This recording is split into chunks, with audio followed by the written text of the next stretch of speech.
morning. It's 8:46 a.m. in Beijing, and of course it'll be around 8:46 on the east coast of the US. It's the MTT News of the Week. Thank you for joining us.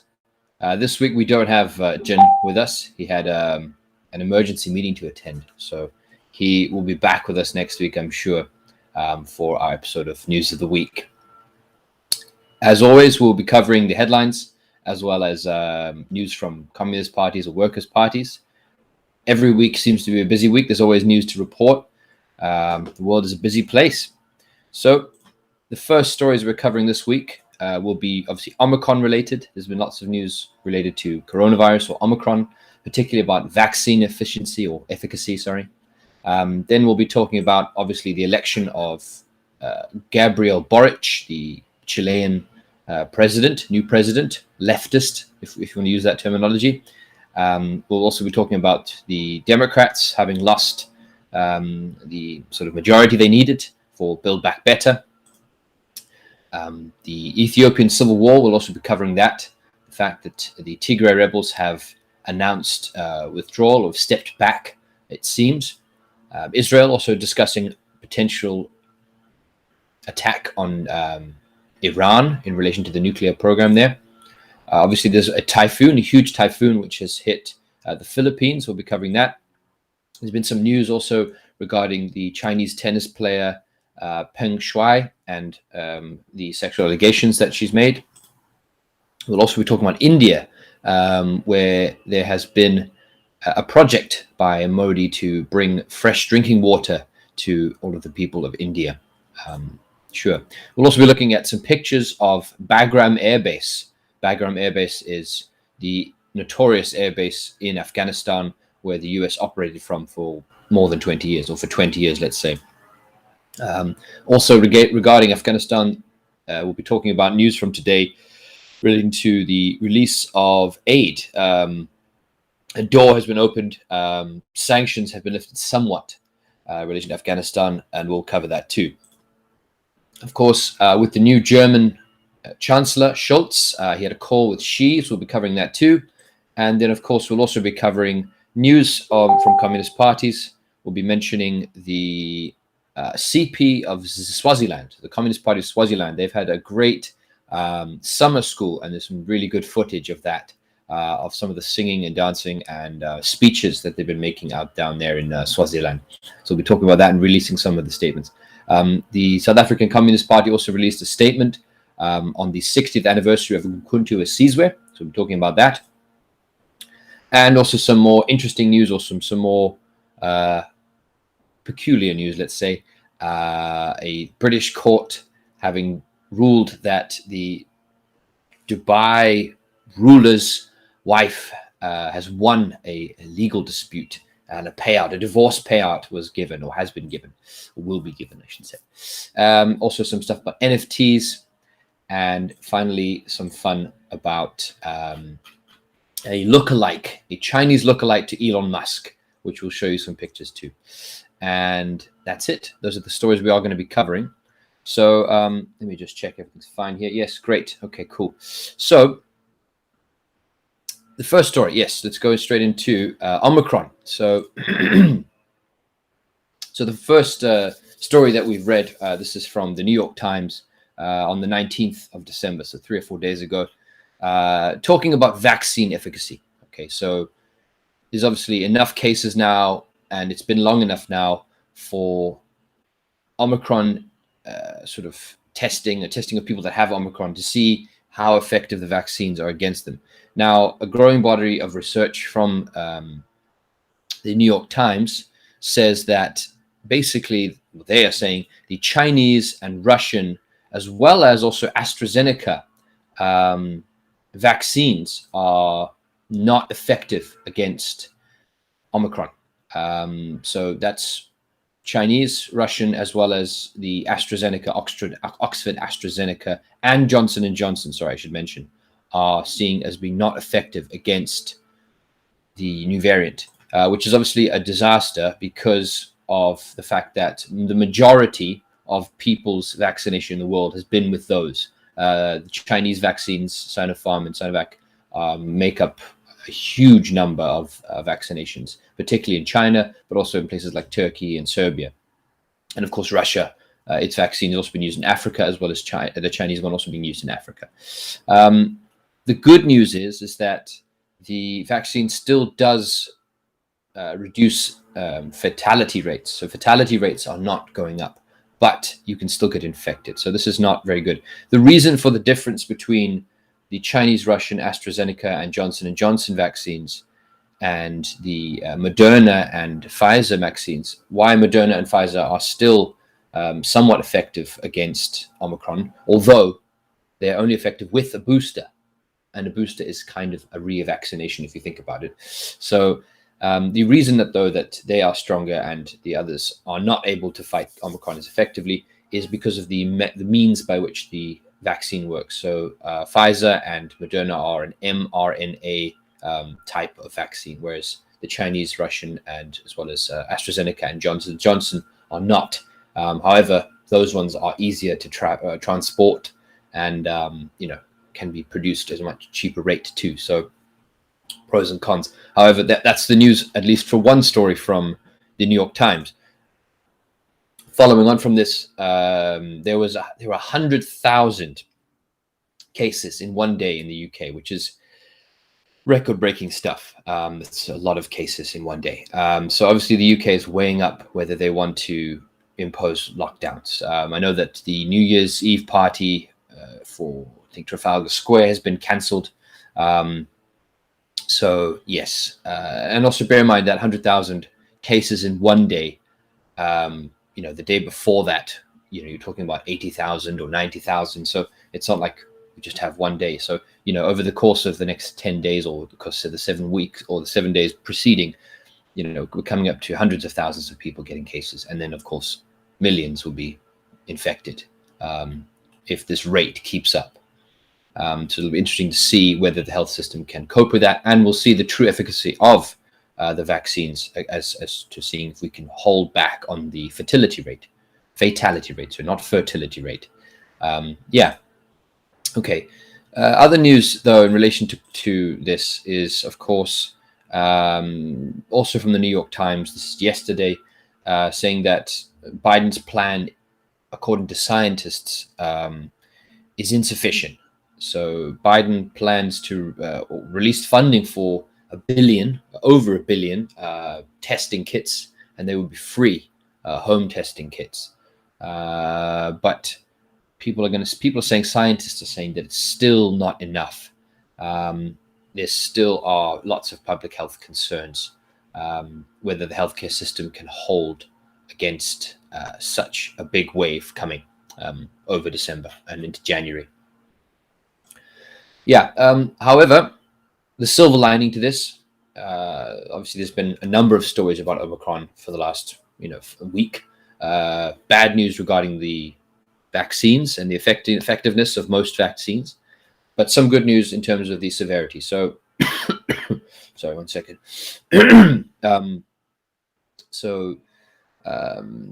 The severity rate, according to the New York Times as well, is according to, 1 second here, I'll read for you. Yes, okay, so here we go.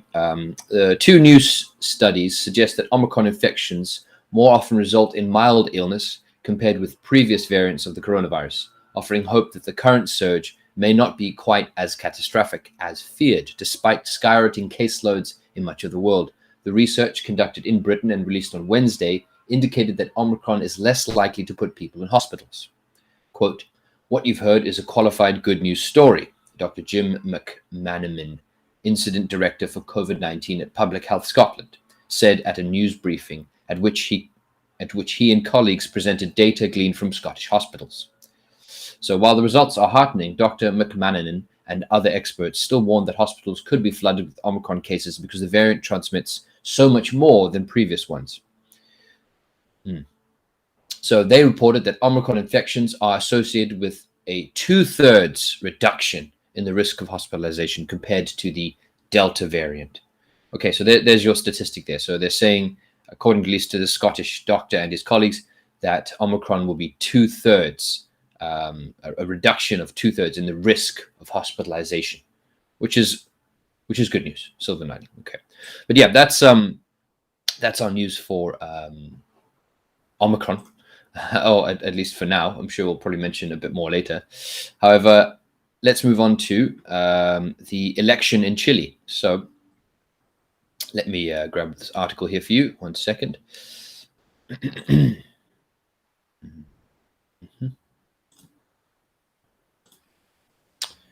Here we go.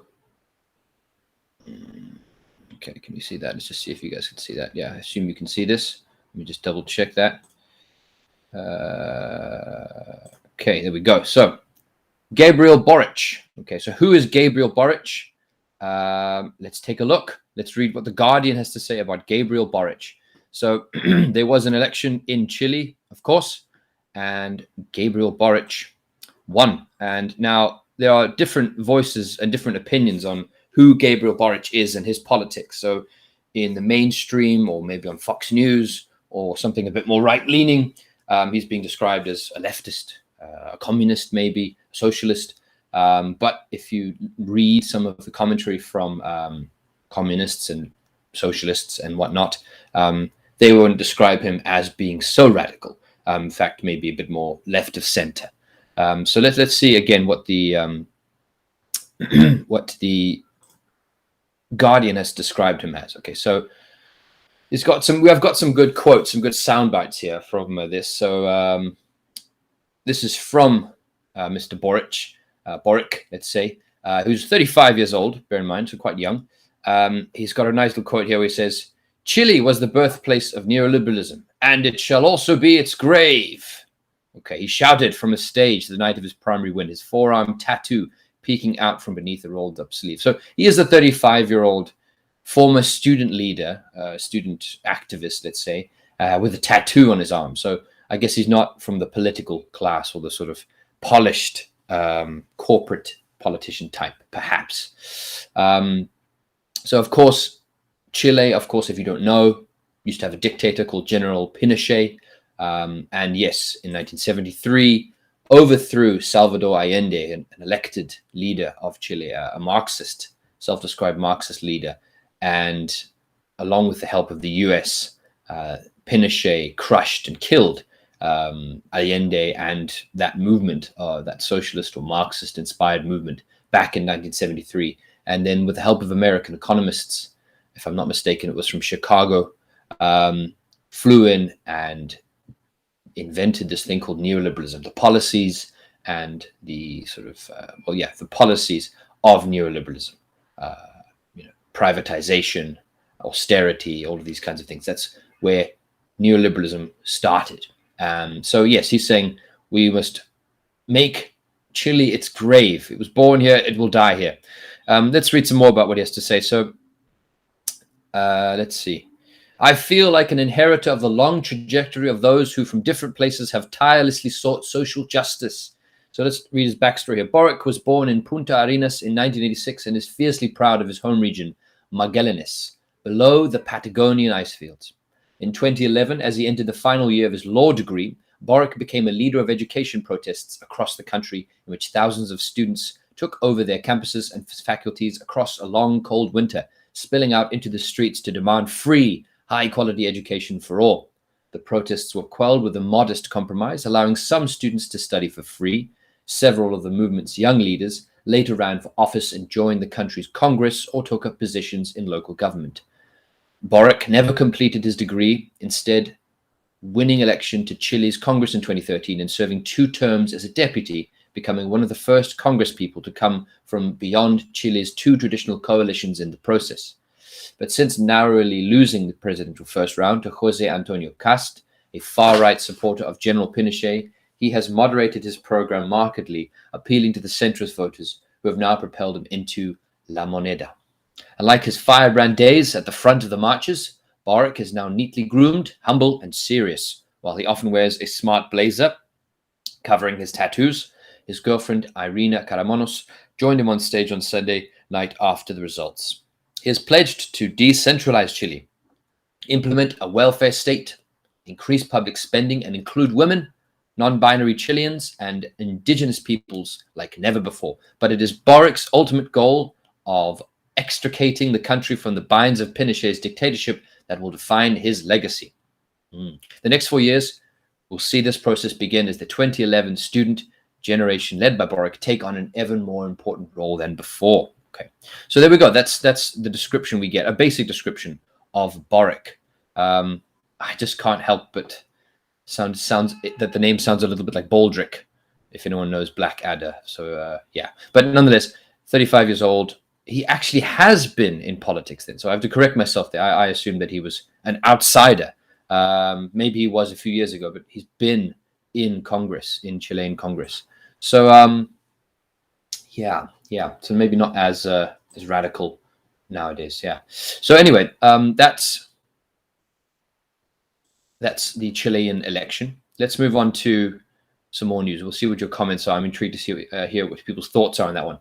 Another thing to add is I should do some housekeeping. That we do want people to subscribe, like, and share this video. So if you are watching and you've been with us for the last few weeks and watching our news of the week, please do like, subscribe, and share it wherever you can, please. We want to get more people watching. And also, we do have Patreon. The MTT does have a Patreon and a podcast.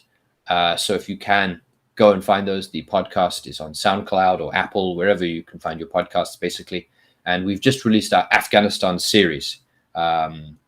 We interviewed a number of veterans, Soviet, NATO, as well as some authors about Afghanistan and, of course, the 40-year experience of war in Afghanistan. It's very interesting. We did a lot of work on that, so we'd really love to hear people's feelings on that and comments on that. Also, yes, please, if you can, hit up Patreon and support us.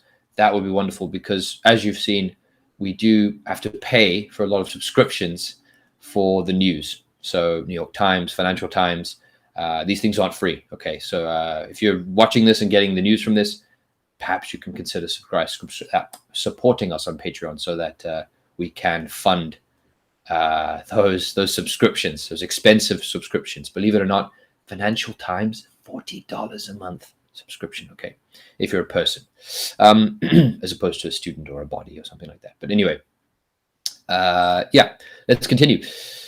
Our next story we've got is Biden, Build Back Better. It's all over. Not quite.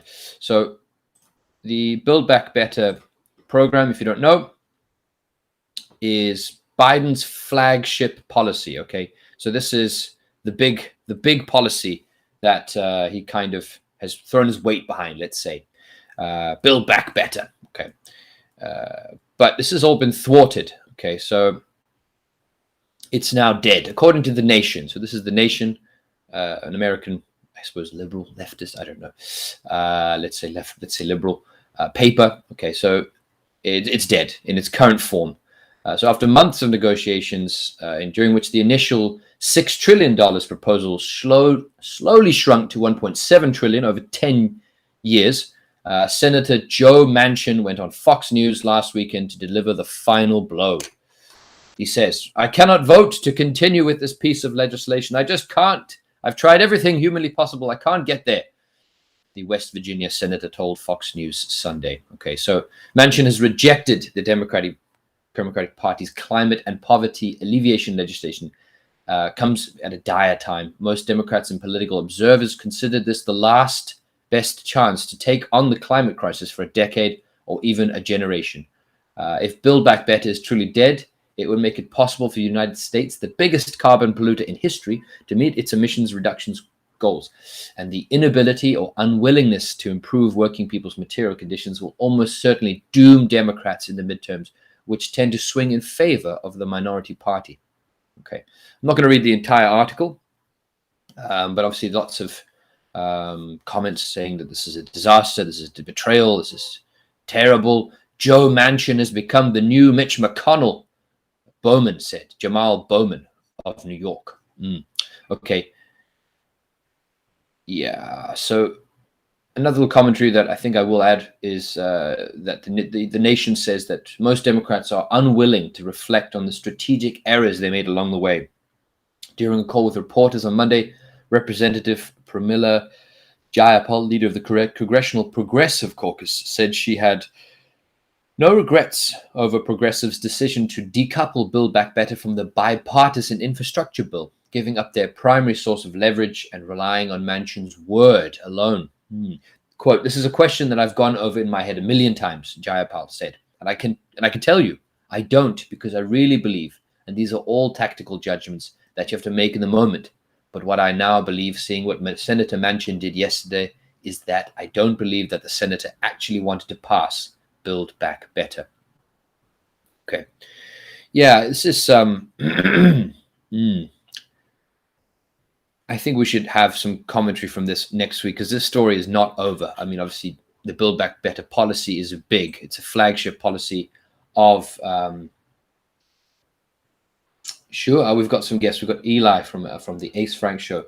You should cooperate with the CPI Caleb's think tank. Yeah, we should. We should. We actually we've had Caleb on our podcast before, and as well as I think some of the members of the CPI, which I assume includes Just James and perhaps David Fox, if we consider Australian members to be CPI members. But yes, we should. We will. I think it's a great suggestion. Thank you, Eli. Yes, we will. We will definitely cooperate further with him in the future and do some more work. Yeah. If you haven't seen our interview of Caleb, you can go find it on our podcast and on our YouTube channel. Actually, our YouTube channel has the interview there as one of our first interviews. Actually, yeah. But coming back to the topic, Build Back Better and Joe Biden's flagship policy. It's been stuck or dead, I suppose, in this form. But I'm sure they'll water it down even further and make it more palatable to the rest of to Joe Manchin's kind. It's not over, so we'll continue just talking about this over the next coming weeks. Perhaps when we have Jin back next week, we can have him discuss it with us in more detail. So moving on from that one, we have some news from the Ethiopian Civil War. So again, this is from the New York Times.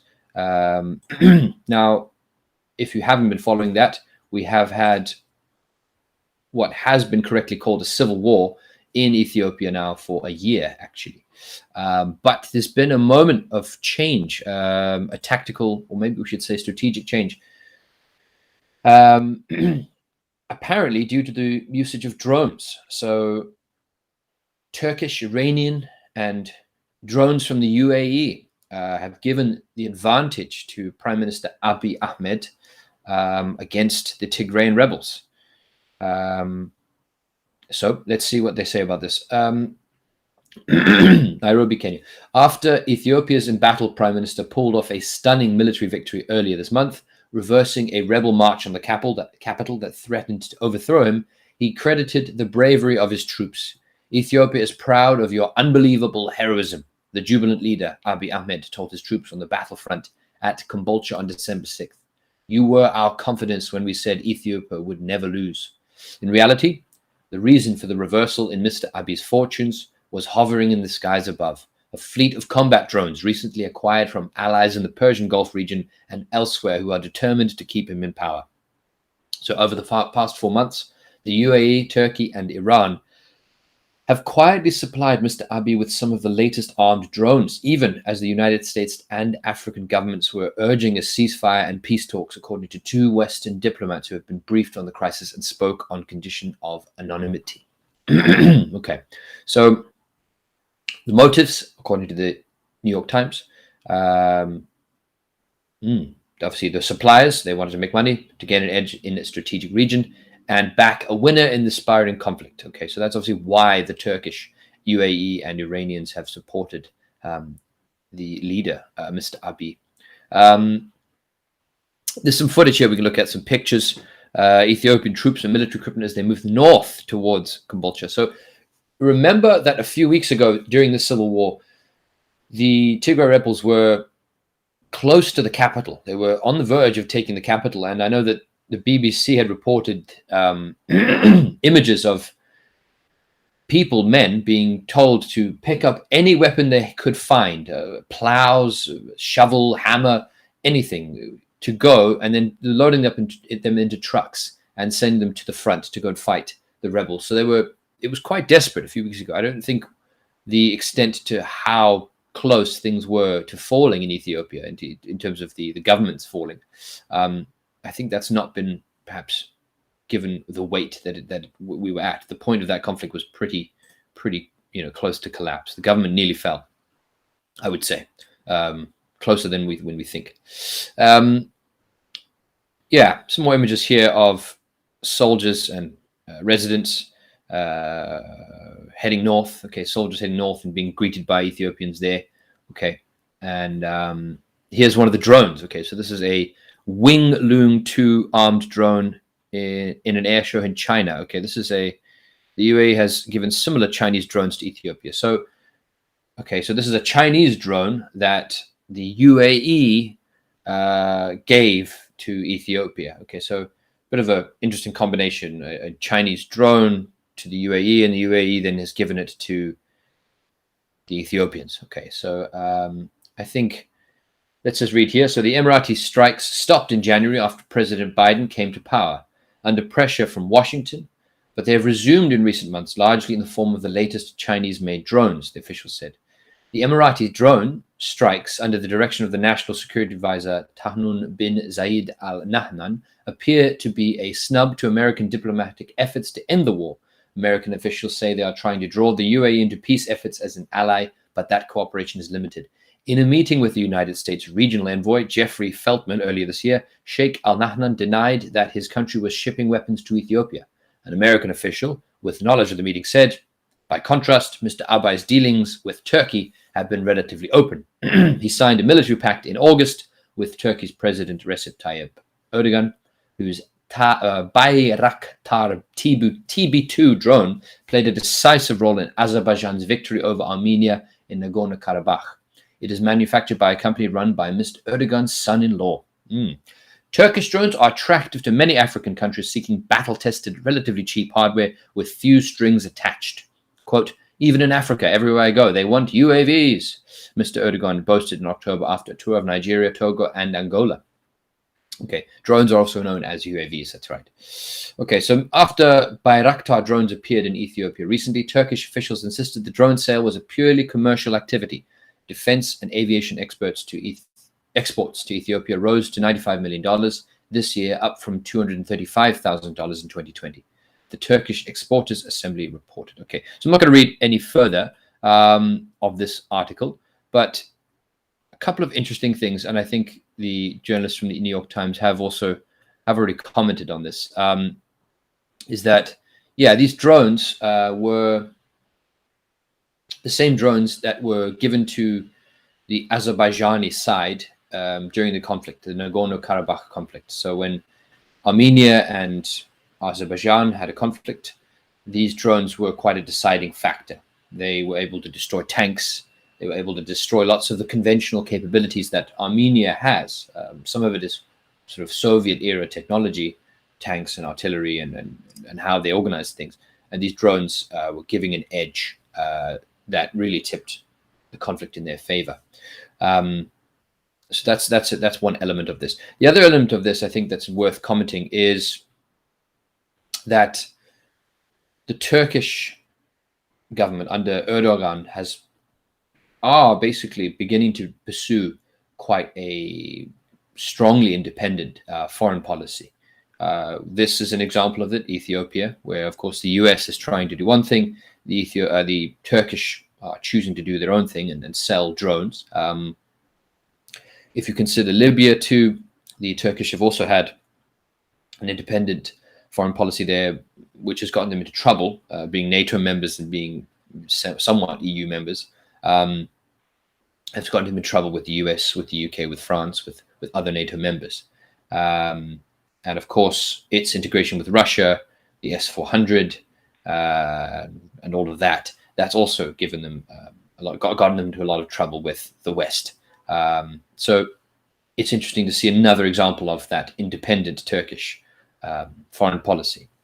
Of course, we also have the UAE here. using Chinese drones. So I suppose politics in the world are not as simple as Cold War politics, we could say. Regional politics and multipolar politics are not as simple as East versus West politics of the Cold War. Although maybe these things will change as things heighten up, get hotter with tension between China and the West. But nonetheless, let's move on to our next story. We have, Israeli defense officials casting doubt on the threat to attack Iran. So Israel has threatened military action to destroy Iran's nuclear program if need be, but defense officials say Israel does not have the ability, at least not anytime soon. Okay, so let's not read this one too much. It's a thought piece. It's not really. I wouldn't say that this is a big piece of news. If you know your history, you'll know that the Israelis blew up the Iraqi, one of Iraq's weapons of mass destruction facilities. I think it was a nuclear facility back in the 1980s. They did a strike, a famous airstrike, which they've made many documentaries about. They flew into Iraq and they attacked that particular facility, again, because they thought they would be making weapons of mass destruction, nuclear weapons. And if you also remember the famous Entebbe airport operation where there were some hostages, Israeli hostages, being held by Palestinian groups, and they flew in and extracted and performed some operations, special forces operations to get them out. So this kind of thing, this kind of single strike operation against Israel's enemies, Israel's opponents, is very much in their history. This is something that they do. But at the moment, at least from the New York Times perspective, they aren't ready for it. They can't do it. We'll see. Maybe if the Iranians get an S-400, then definitely not. But who knows? Anyway, we'll cover that as we go along, if it develops into anything substantial. Moving on to the Typhoon Rai, Super Typhoon Rai, the death toll from that. I've got the death toll from December 19th here, so I think that the death toll will sadly be higher.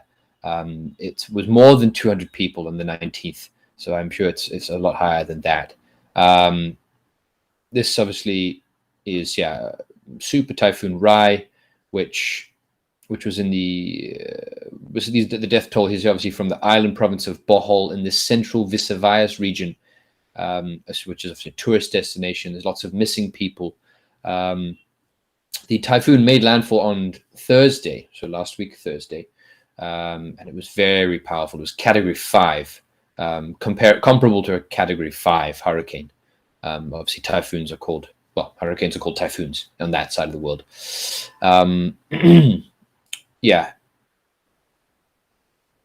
It was actually the 15th typhoon to hit the country this year, which is a massive amount. I mean, if you've seen any footage of a typhoon or a hurricane, having 15 of those hit your country is it's a lot. Obviously, this is reminding people of 2013, though, when Super Typhoon Haiyan hit, and that one killed 6,500 people. It was that was the most powerful storm on record,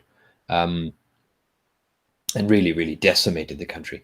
I mean, there are obviously the reason that this is particularly important is because of climate change. If we want to take climate change seriously, and deal with it. So if we don't deal with it, if we don't take it seriously, then this is the kind of stuff that we're going to see increased amounts of. We're going to see more hurricanes and more typhoons. The science behind that is, of course, that if the air temperature is warmer, then there's more rain, there's more moisture in the air, there's more evaporation, more condensation, because the temperature is higher, so that when a typhoon or a hurricane does pass through an area, it can pick up more moisture, so there's more flooding, and there's lots of other elements to consider with that. So I'm not going to give you a full demonstration or explanation of how a typhoon works or how a hurricane works and how climate change affects that, but I think we can all agree that it does. Okay, so the next story is we have the Chinese tennis player Peng Shui. Okay, so Peng Shui wrote a post on Weibo in which she obviously described an exchange with Zhang Gaoli, a retired Chinese vice premier. She said, this is the thing. So she said that she didn't consent and she was crying all the time. So it's perhaps a show of sexual coercion. However, excuse me, sorry, lots of talking today. However, she's also now a video has emerged where she speaks to a Singaporean journalist, and she says the following. So 1 second, I'm just going to show and stream here. Where's that gone black? Hold on 1 second. Yeah, is that going to play for us? Yeah. So there she is. That's Feng Shui.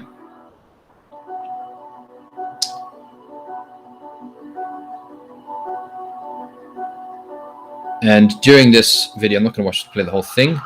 She obviously meets. This is the Singaporean journalist filming, of course. 1 second. This is in Shanghai. And there we go. There she is. There she is. Yeah.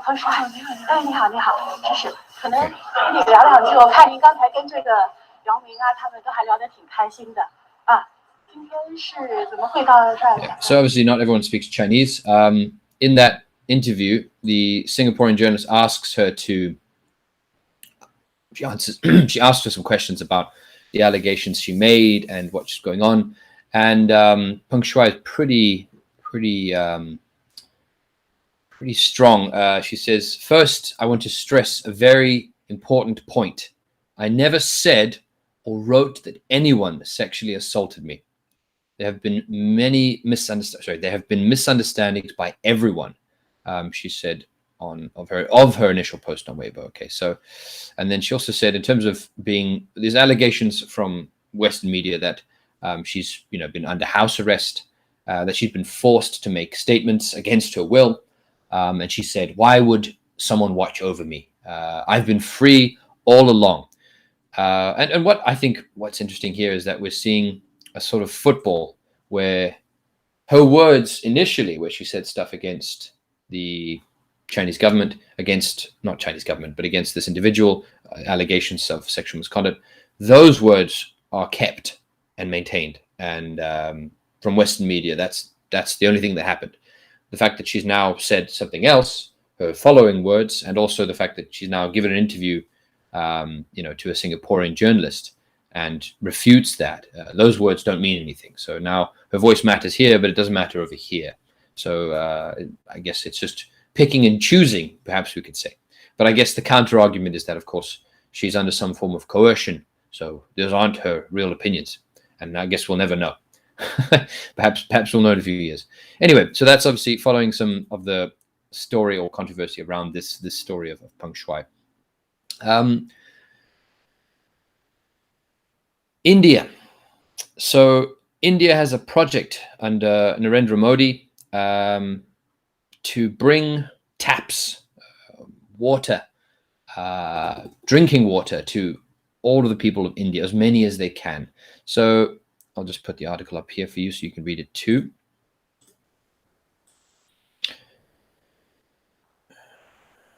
Yes, so India is one of the world's most water-stressed countries, and is halfway through an ambitious drive to provide clean tap water by 2024 to all the roughly 192 million households across its 600,000 villages. About 18,000 government engineers are overseeing the $50 billion undertaking, which includes hundreds of thousands of contractors and laborers who are laying more than 2.5 million miles of pipe.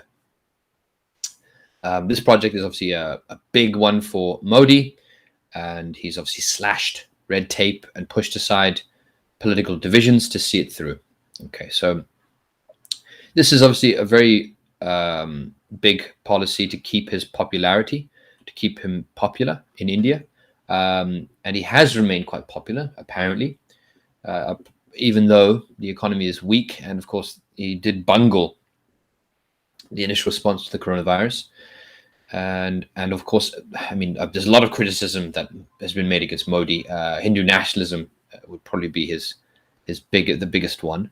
Um, yeah, but this is obviously something that he wants to try and win the votes of the poor by bringing drinking water to them. It's a pretty ambitious project, and I'm sure that it's not just being pursued by him. I'm sure that the communists in Kerala have also got a similar project, and if they haven't already got drinking water, I would love to hear something from our comrades in Kerala to see how they are dealing with this problem. Okay, yeah, so that's India. That's a water project in India.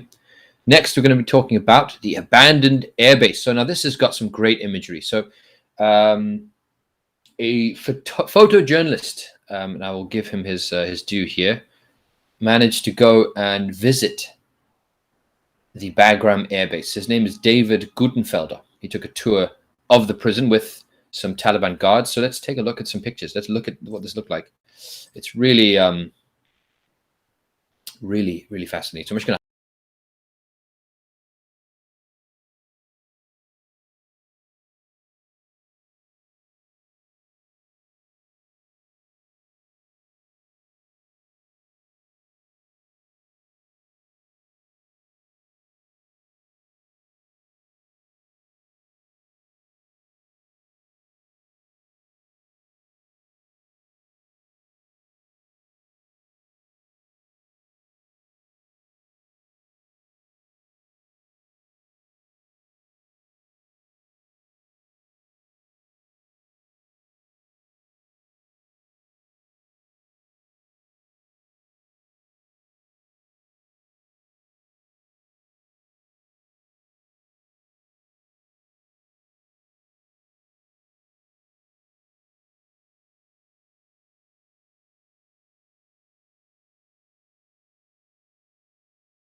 Bagram Air Base right now, which is quite interesting to look at, to be honest.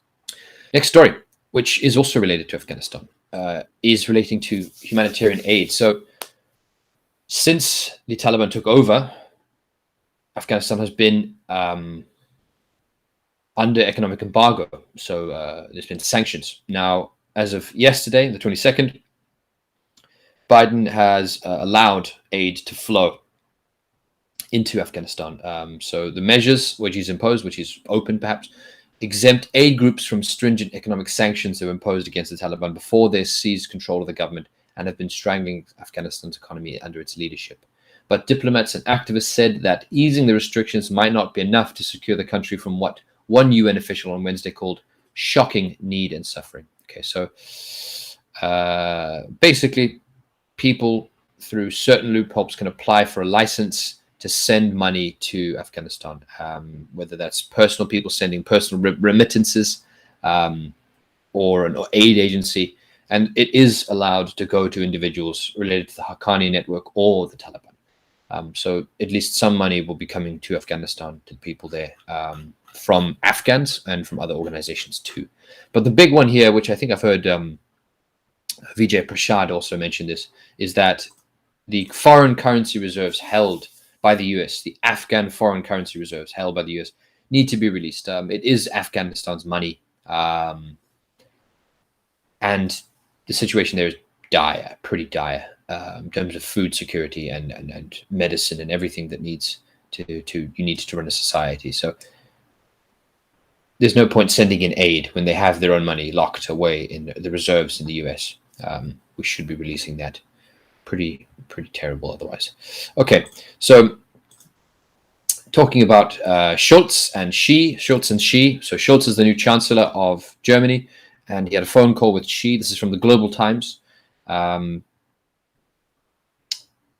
second, let me share this with you. And during this call, it seemed quite positive. So they aim to maintain close communication on hotspot issues, jointly defend multilateralism in international affairs. Okay, that's quite an important point. Multilateralism, okay, not bilateralism or sort of blocks, not Cold War politics. Okay, so yes, Scholz took office on the 8th of December, over from Merkel. Merkel was quite popular in China, actually, but Xi and Schultz, let's see what they said to each other. Yeah, okay. So I'll read this for you. Xi called on the two sides to promote mutual cooperation in an active and pragmatic attitude, actively exploring new areas of cooperation such as new energy, green and digital economy, and unleashing the growth potential of trade and services. Quote, "We welcome German companies to leverage their advantages and seize the new opportunities brought by China's opening up. We also hope that Germany will provide a fair business environment for Chinese companies in Germany. Germany is an important node in the China-Europe Railway Express. I believe that enhanced cooperation between China and Germany within the framework of the Belt and Road Initiative will benefit countries along the routes and promote connectivity of the Eurasian continent," Xi said. One more thing. The Chinese president also called on resolving regional hotspot issues through dialogue and firmly opposed hegemonic acts and Cold War mentality in all forms. Quote, "It is hoped that Germany will continue to play a positive role in stabilizing China-EU relations and inject stability and positive energy into China-EU relations," end quote, he said. Scholz said he has a fresh memory of his previous exchanges with Xi and is ready to carry forward the friendship and cooperation between Germany and China. He also stressed the three pillars of bilateral development: sound trade and investment relations, close cooperation on dealing with climate change and COVID-19, and smooth communication on regional issues such as the Afghanistan situation and the Iranian nuclear issue. Germany would like to take the 50th anniversary of the establishment of diplomatic ties next year as an opportunity to hold a successful new round of consultations between the two governments, strengthen practical cooperation in clean energy, digital services, digital economy and services, Scholz said, adding that Germany hopes the EU-China investment agreement will be implemented at an early date and that Germany is willing to work with China to jointly defend multilateralism in international affairs. Okay. Yeah, I'm not going to read the whole article for you, but quite a positive conversation, it seems, at least from the Global Times' perspective. They see it as a positive conversation. A solid start is what they've described it as. And of course, these guys have met each other. Xi and Scholz met in 2017 in Hamburg for G20. And of course, he also invited Liu He to the Hamburg summit in 2018. And Scholz himself has also visited China in early 2019, before the pandemic. But yeah, Sun, one final point here, is that believes Germany will not follow Lithuania, and the telephone conversation between the two leaders will help the German government take a cautious, objective, and calm stance on the issue of the Winter Olympic Games. So Lithuania got into a lot of trouble. They, let's just say, recognized Taiwan as an independent country, which is obviously a break from the one China policy established since Nixon's time. Yeah, and Germany's not going to be following that route, okay, as an EU nation. Okay, so moving on from that, then we have next our news of communist parties around the world. Was that a black screen? Did you guys have a black screen the whole time? I don't know. I'll have to find out in the stream later. But next one is Swaziland. So now we're talking about Communist Party news. So I'll just give you a rundown, an overview of what different communist parties have said and been up to lately, just as we finish. There's obviously still some contributions coming out from the extraordinary teleconference of the IMCWP, the online meeting between various communist parties that happened last week. So there's still some news coming from that, some publication of those of that meeting, from the Lebanese Communist Party, from the Ukrainian Communist Party. But yes, in Korea, so the Workers' Party of Korea are holding their national memorial service for Chairman Kim Jong-il. Yeah. So see the previous leader, the last leader of North Korea, or the Democratic People's Republic of Korea. There's some interesting stuff though in Southern Africa. So the South African Communist Party released a wonderful statement on the 60th anniversary of Mkhonto weSizwe, which I'll read in a moment. But I think we should give a special mention to the Communist Party of Swaziland, who are holding a summer school, the CPS summer school. And if you haven't seen it, I do recommend going onto Facebook and looking up the Communist Party of Swaziland and adding them if you can. They've been releasing some wonderful, great footage of their summer school, where they've had some wonderful speeches, contributions, and reflections, but also some great songs and some great what's called toying. That's what it's called. Revolutionary song chants. Great stuff. Really inspirational. Really great to see those songs. Yeah, it's really, really good. I recommend go and watch that. And it looks like they're having a very successful summer school.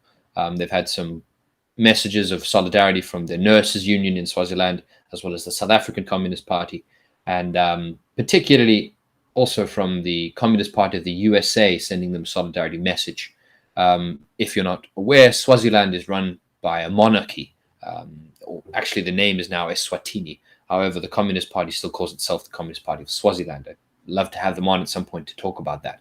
But yes, it's run by a monarchy, and there has been widespread, widely reported atrocities committed by the government there. So I'll just read some of the stuff that has happened in Swaziland as Mswati's soldiers have been doing various things. So this is from August. Okay, so in the 19th of August of this year, Mswati soldiers tossed a young man, Tsebo Mamba, into a fire and then beat him with a sjambok. Sjambok is a type of whip, usually used for cattle. Yeah, this was during a protest action.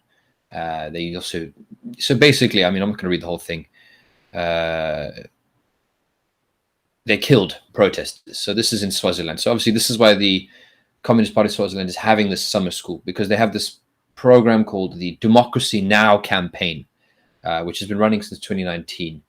And of course, what they're trying to do is they want to unban political parties, and they are fighting for democracy in Swaziland. And and they're also calling for international solidarity with the oppressed masses, with themselves, and of course other oppressed groups. But yeah, they're getting a lot of support, a lot of messages of solidarity from the CPUSA and from other parties.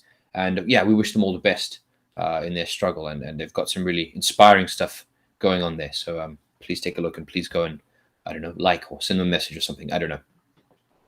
Nonetheless, that's the CP of Swaziland. So now I will quickly read for you a nice piece on the 60th anniversary of Mkhonto weSizwe. So the South African Communist Party, on this historic 60th anniversary of Mkhonto weSizwe is the armed wing that fought against the apartheid state, just for your reference. Takes this moment to pay tribute to all the MK combatants who laid down their lives for the freedom of our country from colonialism and apartheid. The SACP also honors all the surviving MK combatants within our midst who are still working so hard in uniting our movement in the National Democratic Revolution.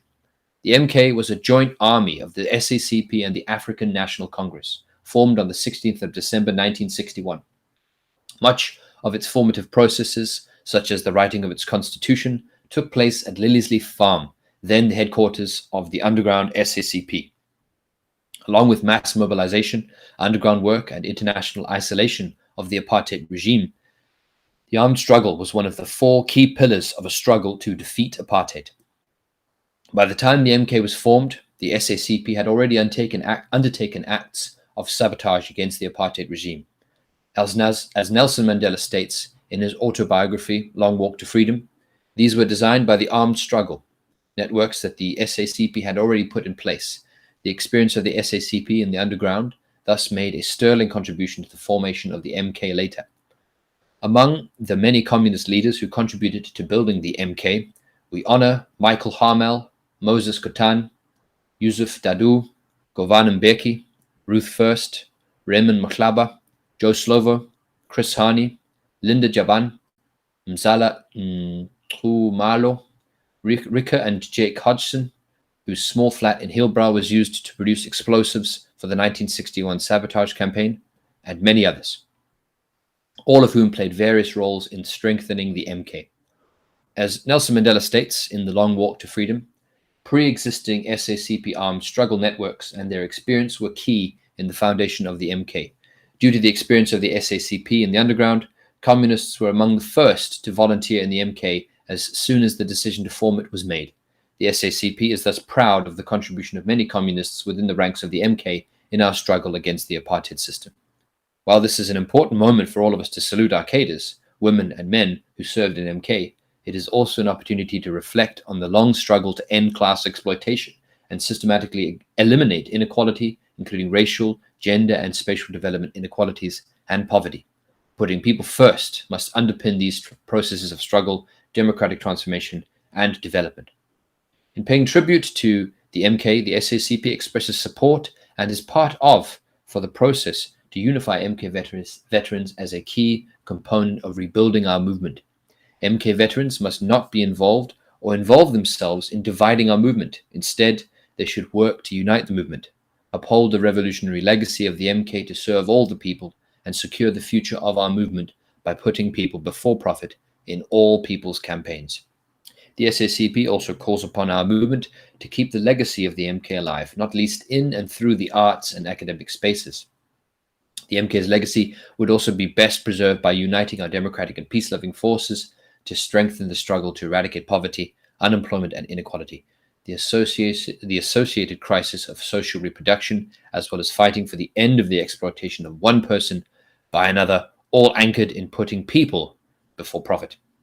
So yes, that was the SACP talking about the 60th anniversary of the founding of Mkhonto weSizwe, the armed wing that fought against the apartheid government state system.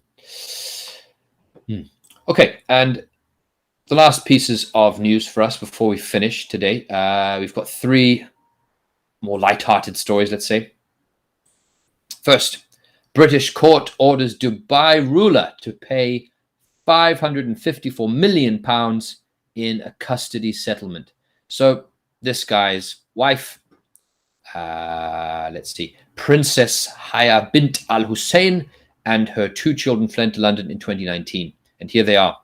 Princess Haya bint Al Hussein in England in 2010 with her husband at the time, Dubai's ruler. So if you ever go to Dubai, that is the man who runs Dubai, Sheikh Mohammed bin Rashid Al Maktoum. Okay, cool. I'm not very good with his name. Sorry. Yes. And the London's High Court has ordered the ruler of Dubai to pay his ex-wife and their 2 children more than £500 million. So £554 million, £500 million, according to documents released on Tuesday. Yeah, it's interesting, very interesting. So it just shows you how much money that the the leaders of Dubai have. Lots of money. I'm not going to read this in depth. Just an interesting story there for you, just to show you how much money a royal family divorce has. Expensive. Next. We're not going to read this one. This is actually just China. So this is Xinhua, which is one of the state-owned news agencies in China, is going to issue photos as NFTs, non-fungible tokens. I'm not going to go into it. It's just a curious thing that's just come up a few minutes ago. And let's take a look here. The last 2 stories we have for you from the Global Times, the Elon Musk Chinese lookalike. Let's see him. Let's just show you him. 1 second. There he is. This is let's do it close up if we can. We can't. Okay, so this is him here. The Elon Musk lookalike, Chinese Elon Musk, which, yeah, he does look very much like Elon Musk. He's from Suzhou in East China, so in Jiangsu province. And we've got some funny names that Chinese netizens or Chinese people on the internet have given him some Chinese names. And I think the best one is Yi Long Musk. So yeah, that's Yi Long Musk there. Nice one. And the last story for you today is oh no, that's the last one. Sorry, Elon Musk. Elon Musk is the last one for you for today before we close. So yes, I'd just like to mention again, if you are watching this, please subscribe, like, and share wherever you can. And please do consider supporting us on Patreon so that we can pay for more subscriptions of these very expensive Western news services, so that we can get a Marxist or class analysis on these things, and we can share it with you, and you can watch it, and you don't have to pay for them yourself, and you don't have to read them yourself, and you can just watch 1 hour of our news once a week rather than all of the news all the time forever.